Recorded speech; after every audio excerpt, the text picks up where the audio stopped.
لك يا اخي شلون ما اثر علينا؟ اثر علينا كل شيء.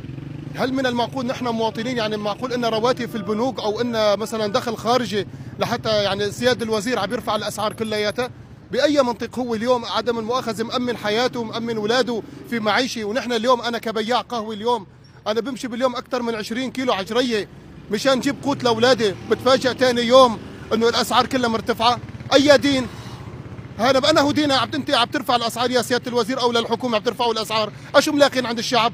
14 سنه حرب اكلت الاخضر واليابس.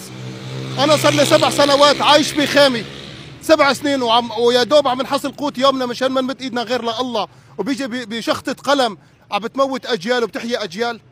هذا الحكي كله مرفوض. معقول اليوم لك ربطه خبز وزنها اليوم نص كيلو، انا اولادي بدنا كلهم بمعدل 80 ليره خبز يوميا؟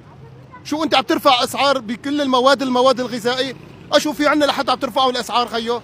انا امبارحه المسا كنت بدي انزل على السوق بدي اشتري بندق، انا بشكيك لله، انا بشكي كل واحد لله اللي رفع الاسعار. معقول لك انا امبارحه اولادي يناموا بدون تدفئه؟ اي دين هذا؟ انت اليوم يا سياده الوزير انت امبارحه نمت بدون دفا؟ نمت انت واولادك بدفا وتعشيتوا، نحن ما تعشينا وما تدفينا امبارحه. ليش هيك؟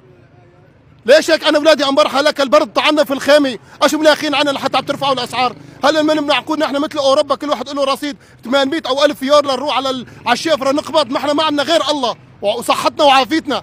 هذا الحكي مرفوض. لازم اليوم قبل بكره تتراجعوا عن هاي القرارات، لازم تحسنوا اوضاع المعيشه للناس.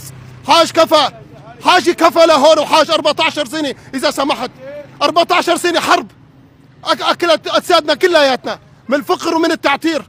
لقامت هذا الظلم.